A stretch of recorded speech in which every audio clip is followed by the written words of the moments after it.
રાજકોટનો વિકાસ corona કાળ પછી ખૂબ સારો થઈ રહ્યો છે। આજે રાજકોટ સૌરાષ્ટ્રનું કેપિટલ છે। એટલું જ નહીં પરંતુ સમગ્ર સૌરાષ્ટ્રમાં રોકાણ માટેનું ફેવરિટ ડેસ્ટિનેશન પણ બની ગયું છે। જૂનાગઢ, ભાવનગર, જામનગર જેવા શહેરોના રોકાણકારો પણ હવે રાજકોટમાં ઇન્વેસ્ટ કરી રહ્યા છે।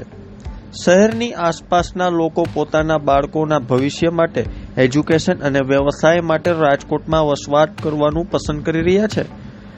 કાર્ગો સર્વિસ અને ઇન્ટરનેશનલ એરપોર્ટ શરૂ થતાં શહેરને ઉદ્યોગ અને વ્યવસાયના ક્ષેત્રે ખાસ ફાયદો થયો છે। નવું રાજકોટ જેમ કે મુંજકા, ઘંટેશ્વર, મોટા મોવા અને મવડી આજે ધીમે ધીમે શહેરનું નવું કેન્દ્ર બિંદુ બની રહ્યું છે। નવા 150 ફૂટના રોડ અને નવા રિંગ રોડના વિકાસ સાથે આ વિસ્તારો આગામી ટૂંક સમયમાં હાઈ ક્લાસ ઇન્ફ્રાસ્ટ્રક્ચર સાથે ફોરેન કન્ટ્રી જેવો ઇમેજ ઊભી કરશે। ત્યારે જુઓ અમારો ખાસ અહેવાલ। હું રાજકોટમાં 30 વર્ષથી આ રિયલ એસ્ટેટ સાથે સંકળાયેલો છું અને રાજકોટનું મેં ભવિષ્ય જોયું છે અને હું જોતો આવું છું વર્ષ દરમિયાન। કોરોના પહેલાં અને કોરોના પછી ખૂબ ફરક રહ્યો છે। ઘણું સારું ડેવલપમેન્ટ રાજકોટમાં થઈ રહ્યું છે અને હજુ પણ ઘણા બધી ઓપોર્ચ્યુનિટી છે। એનઆરઆઈનું ઇન્વેસ્ટમેન્ટ પણ સારું આવે છે।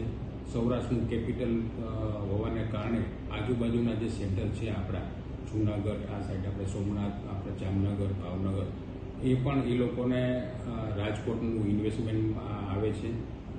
એ લોકોનું એજ્યુકેશન માટેના બાળકો માટે પણ રાજકોટ પ્રિફર કરે છે। એટલે અને સેકન્ડ થિંગ આપણું કાર્ગો એરપોર્ટ અને જે ઇન્ટરનેશનલ ફ્લાઇટ સ્ટાર્ટ છેલ્લા વર્ષોમાં થઈ છે એ ઇન્ડસ્ટ્રીઝને ખૂબ સારો બેનિફિટ મળ્યો છે એમાં અને આવતા ટાઈમની અંદર ખૂબ સારો મળવાનો છે।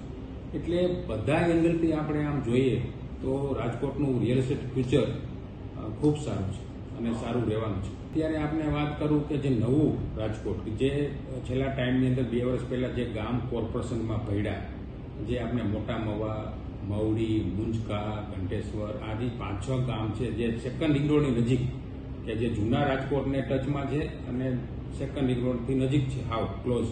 આ બધા નવા જે વિસ્તાર છે ત્યાં બધી નવી ટીપી આવી છે અને એ ટીપીની અંદર રોડ રસ્તાની સાઇઝ બહુ સારી મૂકેલી છે, પ્લસ ગાર્ડન માટેના પ્લોટ, આ બધું ડેવલપમેન્ટ ખૂબ એમાં સારું થયું છે।